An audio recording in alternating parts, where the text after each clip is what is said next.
The Culture Pop Podcast is brought to you by the law offices of 𝐀𝐫𝐫𝐪𝐮𝐞.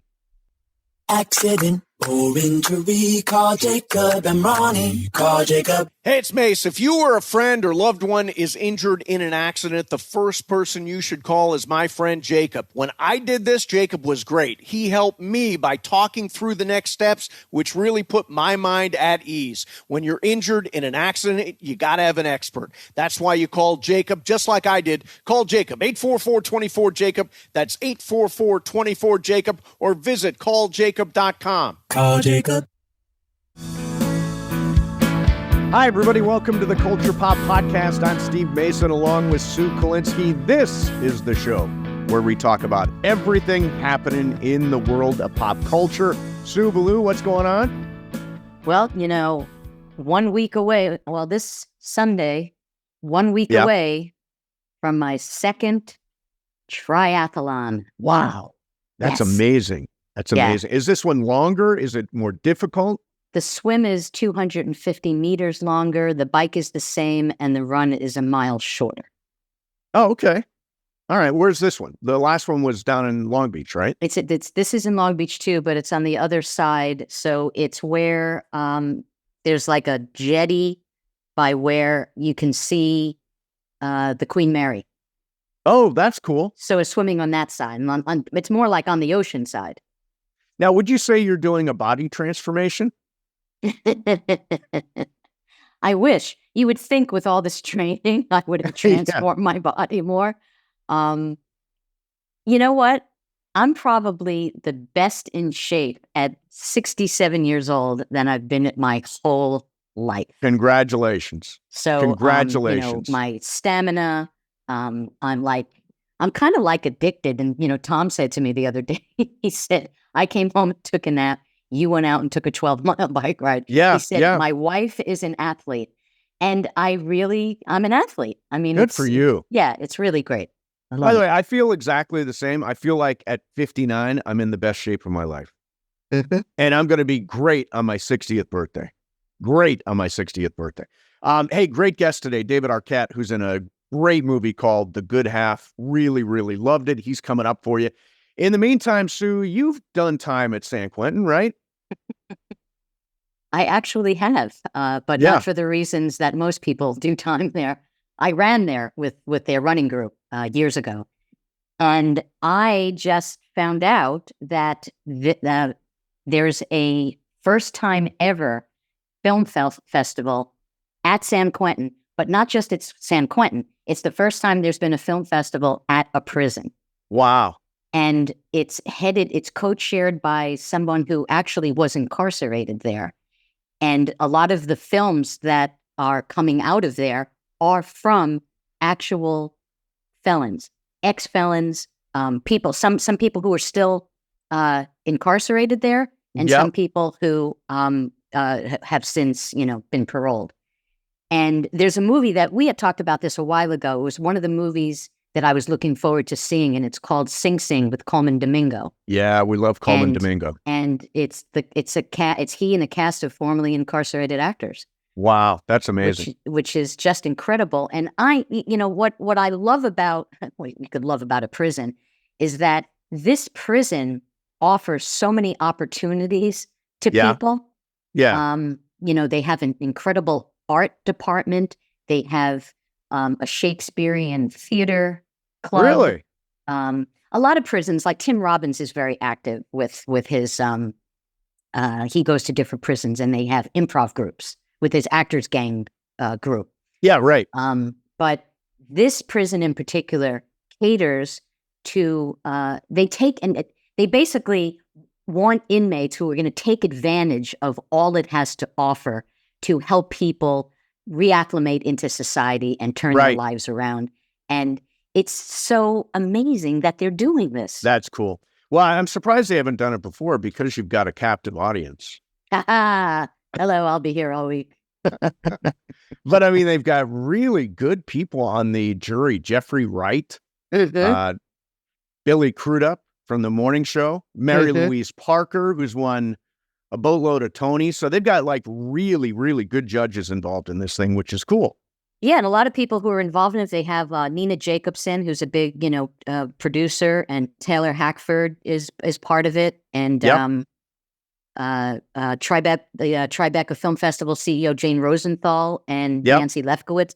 So there's amazing, amazing people involved in this, and I just really tip my hat. It kind of reminds me, on some in kind of parallels like Homeboy Bakery, and they employ people who are down on their luck. And there's a restaurant chain that started in San Francisco called Delancey Street, and the woman who owns that, all the staff, they're ex-felons and recovering addicts. Oh, So wow. it's just a really lovely thing to do, and shine a light on people who are going down a wrong path, and is giving them an opportunity through art to turn their lives around, which I think I is like that. amazing. I like that. That's very cool. So we've talked a little bit about Kevin Costner's Horizon: An American Saga, which is a 4-part film franchise that he has put a whole bunch of money into it himself. And the first one came out over the 4th of July. It tanked. It's done $25 million worldwide. Big, big disappointment. So Horizon: An American Saga Chapter 2 is not going to come out on August the 16th. And here's my prediction, Sue. It's a controversial prediction. You can quote me. I'm the only person in Hollywood that will say this. I actually believe that Kevin Costner's Horizon: An American Saga is going to wind up being a hit. And here's why. The number one audience, the audience that is most interested in this movie, is men 50 plus. The one place you don't find men 50 plus for the most part is at a movie theater. Now, this is going to start streaming at some point on HBO Max. I think that people will discover this first movie and say, hey, wait a minute, I want to see the second one and the third one and the fourth one. And by the time it's all over, I think it's going to be a hit. Is this a pipe dream, Sue? No, I think it has a lot of merit. I know I don't go to the movies the way I used to. Right. I go to the movies more now because we do a podcast, and if we Yep. don't get screeners, I have to go to the movies. Yes. But I'm different from you. I know you like the whole movie. Oh, I love going. Yeah. I like being home and watching if I can. If I have a choice, I like being home. So yeah, it makes a lot of sense. And I hope it's true because I'm a fan of his. I know you're a big fan of his. And, yeah. This is a genre that he just shines in. And I had heard from a friend of mine who's over 50 who loved it. So Good. Yeah, I hope it works out for him. Excellent. All right. Last one here. Our old friend Ellen DeGeneres I had that down here too. said during a recent stop on her Ellen's Last Stand Up tour that she is done with fame. And once she plays her final shows, which are being filmed for Netflix, a special, she is dropping out of the entertainment business, leaving Hollywood forever. Do you believe her? Yeah. I don't think she's going to be able to completely leave show business. I think she's too narcissistic. You do. I do. Now, she got into all kinds of trouble because her show had a lot of, I guess they would call it hostile workplace kind of stuff. That she was, I don't know if she was part of it or but she had to come out and apologize on behalf of herself and her show. It's funny, Juan said the other night, she didn't get Me Too'd, she got Mean Too'd, which is actually a pretty good way to describe it. Do you believe she was really mean? Do I believe she was really mean? You know I know she was really mean. Oh, well, tell this. I'm trying to tee up the story. I didn't know if you wanted to tell it or not. Oh, yeah. Well, I mean, I've told it before. No, she is really mean. And she was mean to me, and she was mean to a lot of other people, and she was mean to actors, guest stars on the show. And, this was the original Ellen show, right? No, it was the second Ellen show where she played a guidance counselor. This was with Cloris Leachman and Jim Gaffigan. Okay. And, I watched her be so rude to guest stars who were getting a break on her show. And if she didn't like something, she basically told them not to sell it when the executives came in for run-throughs. Really? And that's like the telling moment. And this is the first time that a guest star, who maybe this is their first time being a guest star, or maybe, they're trying to cultivate a career. And she basically was telling them to like not sell it, not sell the script, because she always wanted changes all the time. So, on many occasions, they got fired. Wow. And, this is a quote from her. She said, she's talking about her show. She said, on day one of our show, I told everyone in our first meeting that the Ellen DeGeneres show would be a place of happiness. No one would ever raise their voice and everyone would be treated with respect. Then she says, obviously something changed. Yeah, you didn't change. You were just who you are. Something changed, and I'm disappointed to learn that this has not been the case. And for that, I am sorry. Anyone who knows me knows it's the opposite of what I believe and what I hope for our show. And it couldn't be further from the truth. She has been mean to everybody and I don't know what she was like on her first show, because that was her first show. So I don't know. Right. She didn't have, she didn't have the fame that she had and the power that she wielded later on. But I think by the way, and she kind of, you've said before in the writer's room, she sort of singled you out a little bit, didn't she? She singled me out as the person she was not going to like that season. And she was so rude to me. And, for me, I mean, I'm not a vindictive person, but to me, it's like good riddance. And, what if she wants to absolve herself, she should do what people in AA, it's part of, your apologize recovery. To everybody. Yeah, apologize to everybody that she hurt. She made my life so miserable that I hated going to work every day. Being a TV writer, I hated going to work. Wow. How lucky was I to be a TV writer? And she just... How unlucky that was the show. I wrote on other shows and had so much fun. And the work was hard, but it was fun. And I was always respected. It's the only job I ever had, in scripted, where I was treated like crap. Yeah. So, good riddance. Well, turn the applause light off. Don't let the stage door hit you on the way out. I won't miss her. I won't either. I will not miss her. All right, here we go. Our guest today has been a star for a really long time. He starred in films like Buffy the Vampire Slayer, Airheads, and all 5 Scream movies. On television, he's appeared on Parenthood, Friends, and The Outsiders. For the first time ever, we have a former WCW World Heavyweight Champion on with us. His new film is The Good Half, also starring Nick Jonas, Brittany Snow, Elizabeth Shue, and Matt Walsh. David Arquette joins us. David, thanks a lot for coming on, man. Thank you, Steve, and thank you, Sue. I'm honored to be here. So you got Brando, a big picture of Brando behind you. Tell me the story of that. It's an amazing artist named Clifford Bailey painted it, and I just love Brando. I got to work with him on his final film, Free Money, and he was just a hero of mine. So I just loved his work so much. I think he transformed the acting world, and he was just so ahead of his time, the way he protested the Academy Awards for First Nation people rights and stuff like that. Yep. Yeah, he's just an amazing guy, and I just don't think there was enough fanfare and appreciation when he passed. You know, it's interesting. I was just going to ask, did you get to really hang out with him when you did the film? Was he accessible? He was. He invited me into his car because it was snowing out, and he asked me many questions about how I got into acting. And then he said, I had a sniffle because it was cold outside. He said, do you have a cold? And I was like, I don't know. I was so worried about getting him sick since he was on the movie. I was like, I don't know. I don't think so. I think it's just cold out, but I'll stay outside. He was really accessible. He was really funny. We had this, he wanted to improv a few things, and all of his comedy was very slapstick and sort of vaudevillian.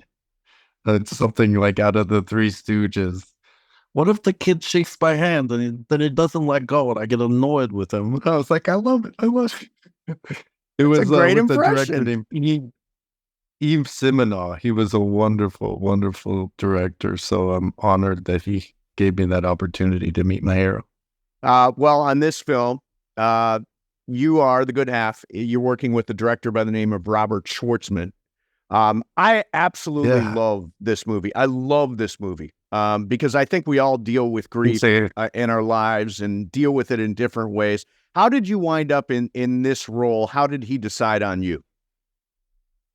I'm not exactly sure how I got the part, but in past life, we were somewhat related somehow through marriage, but I don't know if that had anything to do with it. I just, I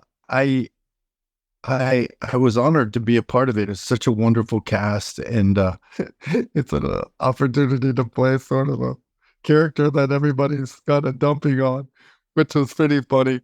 And I too have been through grief, and I just love the script, how it just sort of addressed it in a way that was humorous. I mean, there's a lot of humor within the tragedy of what you're going through, and that combination really makes for an interesting film that's heartfelt. And Nick Jonas gives such an incredible performance, and just really, sort of establishes himself as a solid leading man in the Hollywood, actor that I hope Hollywood takes note of. Yeah, I was really blown away by him. He was really incredible. So who's this guy? I mean, where did you find this guy in performing him? I mean, oh man, well, I play a character named Rick, who's Brittany Stowe's character, and Nick Jonas's character. So he's their stepfather. So I'm married to their mom, who has just recently passed, and he's sort of in charge of handling all the. I mean, I don't know how he really got in charge. I guess he took charge. He's kind of a narcissist in a way, and he kind of sets up the whole sort of post-death details, but to his own liking, not really taking anyone into consideration, especially the children who just lost their mother. So it shows sort of his sort of point of view. You know what I love about the movie is all the awkwardness. It's about awkwardness in a lot of ways. It happens when someone passes away, and we've all been through this. My dad passed away, the family all comes together, and all the relationships become really, really exposed, and all the flaws in the relationships become really, really exposed. I'm curious from you. You've been through grief. We've all been through grief. How do you personally process it? Oh man, well, the most beneficial part that I've found is leaning into, and it takes some time to get here. You have to definitely grieve and get the sadness out. But then when you can lean into the gratitude of having those people in your life, I find that's a really healing element to losing people that you care so deeply about. And then to hold on to all those beautiful memories that you shared together, and just try to find more of them, and talk to people and have them sort of bring up stories. And just the more you can lean into gratitude for having those people in your life, and the more you can keep them in your heart and keep their sort of memory alive, I think the better it is. Yeah, like at the memorial, when you went back to the house, and Nick Jonas's character sees you laughing, and gets really, really upset at you. And your response was hey, we all grieve differently. And, I come from a family, I could stand up for a long time. I come from a family of very, very funny people. And we've been in situations after a funeral where we went back to the house and we were laughing. I mean, we were sad, but that was our way to kind of get through it together. Absolutely. I think there's a lot of truth in that. And, and there's so many awkward moments that happen within that experience. I mean, one of the first things you typically say to someone is, "How you doing?" And that's almost the last thing you want to hear during that time. But I find myself accidentally saying it too, but I do find that humor really does help heal laughter in a respectful way. I mean, there's a lot of people that don't really know how to do humor the right way and do it in a way that then will become hurtful. So you have to be sensitive to and that's sort of, I think, the way, Rick was kind of dealing with it was not in the most sensitive way. Yeah. But, this isn't in the movie, but it was something personal about the experience. Like my character Rick was written into this scene where we're all riding in the limousine. Yes. And Robert, the director, incredible job in this film. He made a decision to not have Rick's character in there. And that was fine with me. I didn't, I just had more time off. But for Rick, he was really upset about it. Rick was pissed. He had put this whole thing together. He was especially excited about the limousine he had picked up, paid for the ride. And the fact that they didn't let him ride in the limousine just really upset him. So that's what I use as my character's real anger, beyond actually being in the moment and having this anger toward, Ren's character for confronting him about it. His anger was actually more narcissistic, and it was about, you didn't even let me ride in the limousine. I even said it on my way out the door. You've got a scene with Nick Jonas and Brittany Snow where you're shopping for caskets. And somehow you guys make this funny. There's a line in there. I think Nick Jonas has a line. Do you have a certified pre-owned casket? Which I just love. That mix of sadness and humor. And, Rick is driving a Miata. He's drinking a smoothie juice, a smooth, he calls it. He's got a spiritual hero of a priest. I mean, nobody likes Rick. No, Rick is kind of a douchebag. How do you go about playing a character like that? He doesn't see himself as that. You know what I mean? He actually sees himself as everyone else has got the problem. You know what I mean? What's your problem? He's that kind of guy. So, there's not a lot of empathy and just sensitivity to him. He's just, he says it like it is. He's kind of, just worries about sort of what he's going through. And that's really what's important to Rick.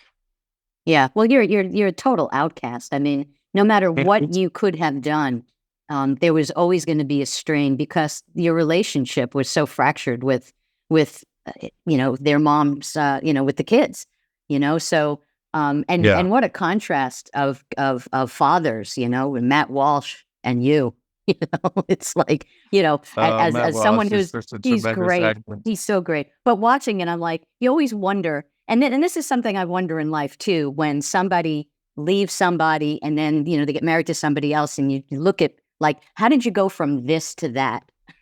I think sometimes it's almost a rebellious act.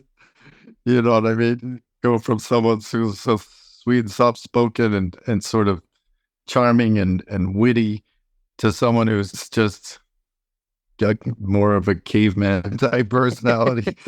Just kind of so I don't know.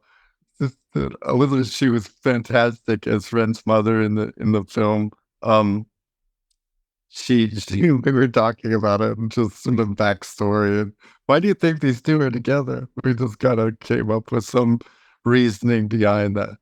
Yeah. Very passionate. They had some passion. Must have at least somewhere along the line. Yeah. So I want to talk about some other stuff. We'll circle back around to the good half. You were raised on a commune. Do I have that right? In Bentonville, Virginia. You and your four siblings. It was actually Front Royal, Virginia. It's I don't know if it's close to Bentonville. We moved when I was 2 or 3 years old. 3 years old, I think. But my first few years were there. What was the impact of that? First of all, what was it? What is it? And what was the impact of it? It's just a spiritual sort of belief system where you can be any religion, just kind of, you have to uh, discover what your own personal gift is for the world and then bring it out into the world to hopefully make the world a better place. That's the fundamental aspect behind it. But it had a real impact. I mean, my parents were hippies and they were sort of running away from the hardcore hippie side to a more spiritual evolution of that. And it was just a group of families that moved there together. And, it was the thing about community living is that everyone has to pitch in. And if not everyone's pitching in, then it can be difficult for everyone else. So it didn't really work out. But it did have a fundamental impact on my life as far as some of my closest friends were the friends of families that we all grew up with, and that's really what was important, the friends that I took away from it and the relationships that came from it. So what was it like, when you were a little bit older and you ventured out of the commune? Was there like a period of adjustment of being more in a conventional world? Yeah, I mean, when we lived there, it was really hard. There was like no heating, it was a very kind of basic life, no heat, like, you have to go to a well for water and just certain stuff. But and I don't even, and these are all just stories because I was so young, but I don't know. It took us a little while to get on our feet and really get back into the world and sort of get, I don't know, get a house, stuff like Get that. acclimated. Yeah. Yeah. Yeah. So your big breakout movie was Scream, which is a classic, an absolute classic. You've been in all the Scream movies. I know you love horror movies. Is that because of Scream, or did you always love horror movies?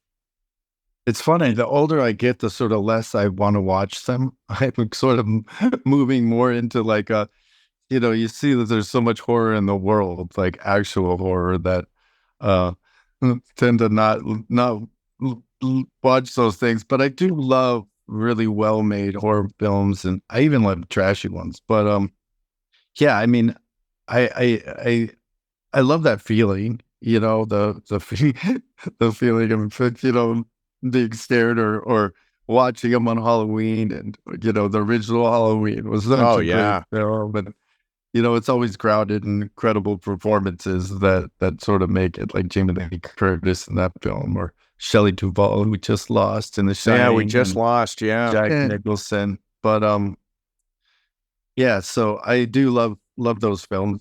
I'm not sure they're my favorite anymore, but I love doing the Scream movies. I mean, working with Wes Craven was a dream come true, and he was such a master at it. And when I directed my first film called The Tripper, he actually gave me a list of films to watch, and he gave me notes on my script, and he was just really an amazing person. I wanted to talk about when, after Wes Craven passed away, so he did 4 films, and then the 5th film, new writers, new directors, and they decide, after all these near misses of you almost being killed off this, the movie, they decide that they're going to kill you, and I'm sure you were upset about it. But do you think if Wes Craven would have done the 5th installment, that he would have spared your life? Well, Wes was the reason I lived past the first one. And my character was supposed to die the first one, and he kept me alive. They kept me alive throughout all of them. In a strange way, I think there was a bit of a sacrificial kind of element to it to sort of relaunch the brand and sort of turn it on its head and really sort of, take the heart out of like shock the heart in the franchise, to really tap into like real emotion for it. And people had been so used to my character surviving whatever, that the fact that he was now gone was really impactful for a lot of people. But I also look at it as Dewey's character was a lot like Wes to a certain extent, an aspect of Wes, his sense of humor, his really lightness, his sweetness. And I think it represented the fact that we don't have Wes anymore. And that was also such a huge loss. So I think that sort of paralleled it.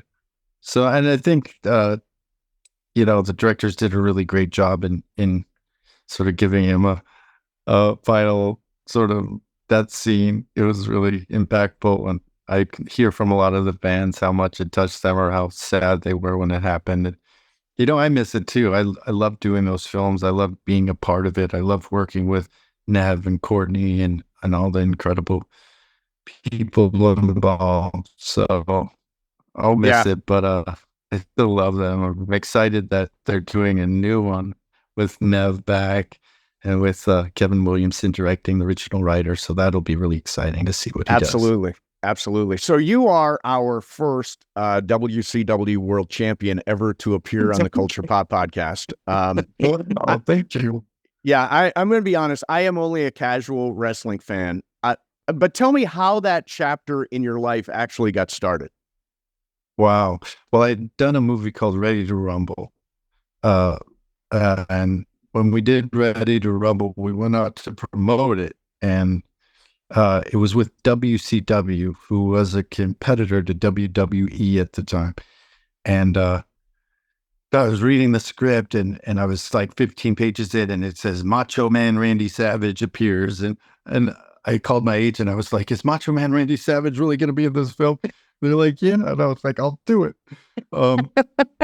And it was just such an amazing opportunity to work with like heroes of mine. When I was growing up, I was really into wrestling, and my father had done a voice on the Hulk Hogan Rock and Wrestling cartoon series, and I just loved Miss Elizabeth and Macho Man and all these, and Hulk Hogan, all these incredible wrestlers. So that when I had the opportunity to do this movie, it was an opportunity to work with them. And then to promote it, they put me on the show, and it got such a good response at the time. At the time, WCW was kind of having trouble like getting eyes on the broadcast. So they came up with this idea to make me the champion until the next pay-per-view.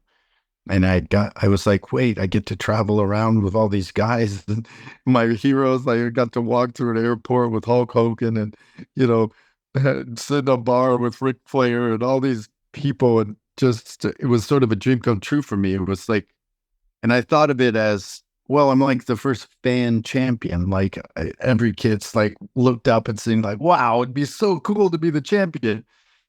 And then I got that opportunity.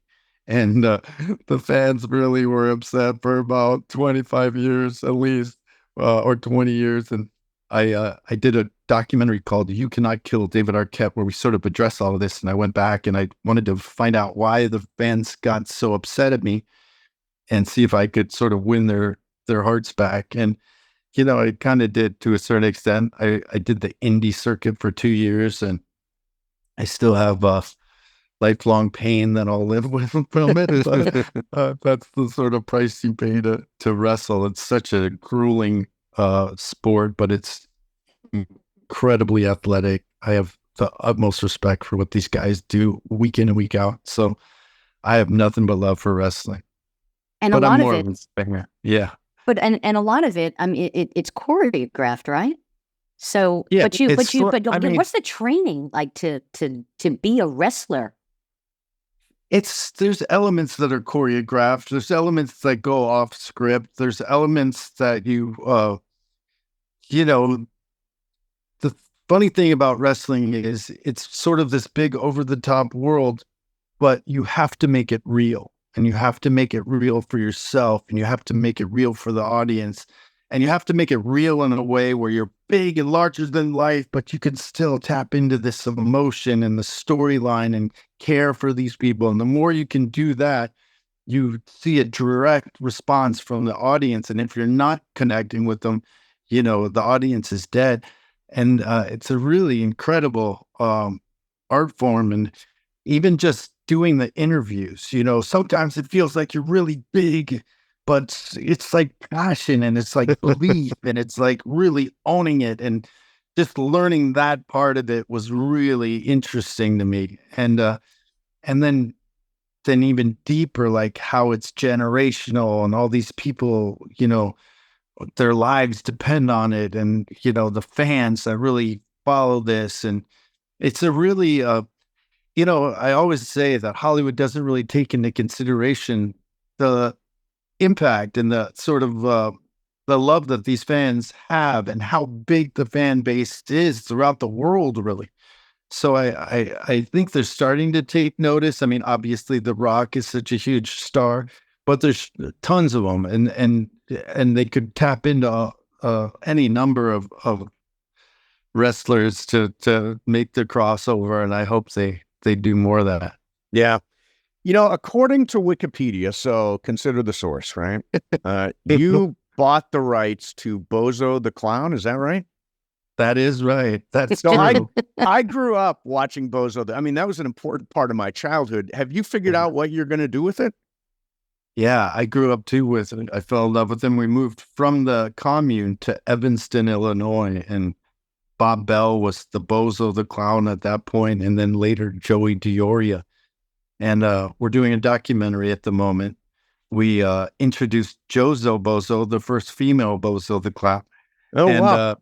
yeah, we have a feature film script written by a man named David Bowers, who did a tremendous job. He was the guy behind Diary of a Wimpy Kid, the writer-director Nice. of that. So he turned in a tremendous script. It's really wonderful. So the feature film and a documentary. So the documentary and an album. We've done an album. I got to open for Puddle's Pity Party. I don't know if you know who he is my favorite clown.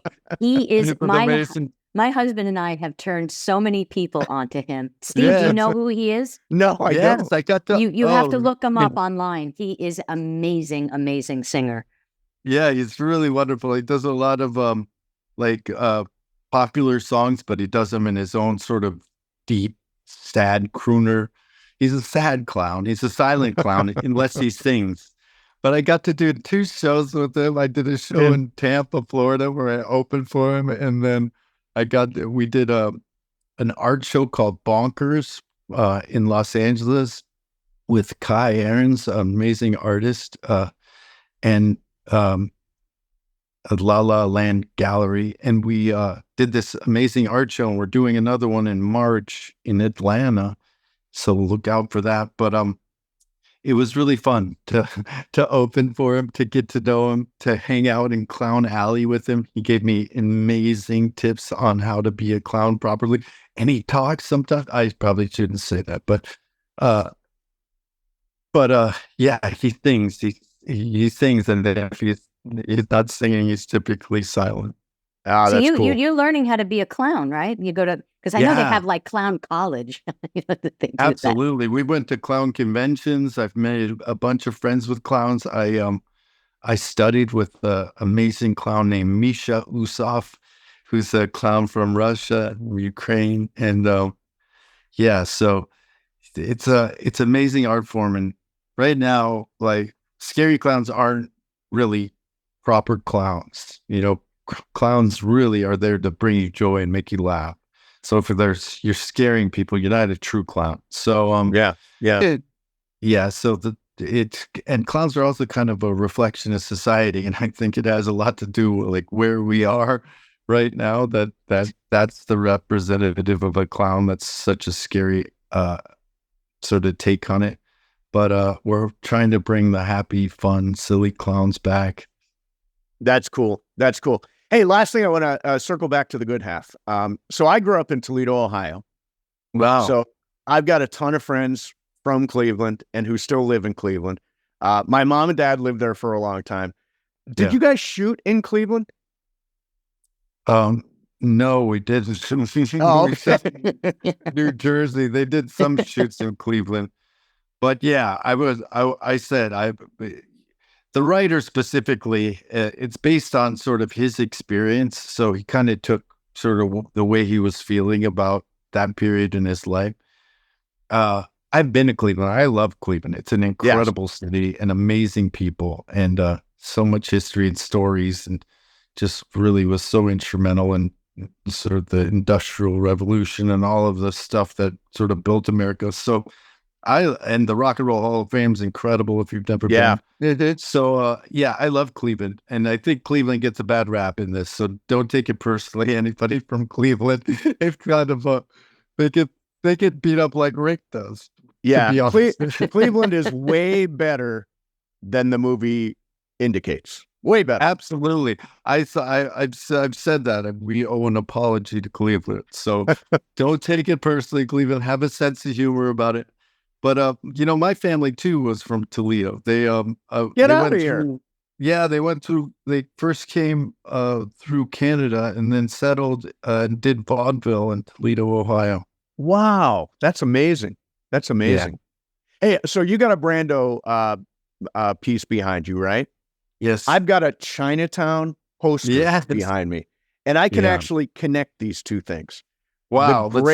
The great Robert Towne, who passed away last week, wrote Chinatown. He actually signed this poster for me.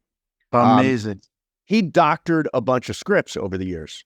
One of them was The Godfather. And Coppola credits him with the scene where Brando is in the tomato patch and dies with his grandson there. Robert Towne gets the credit for that, which is an amazing scene. Wow, it sure is. That's amazing. He put the oranges in his mouth. He's like, I get scary for his grandkids. Yeah, so good. So good. That is so good. Yeah, he was an incredible writer. Well, listen, this has been awesome, man. The Good Half is opening July the 23rd. Terrific movie. You're great in it, and we appreciate you coming on and spending some time, man. Hey, it was my pleasure. Thank you both.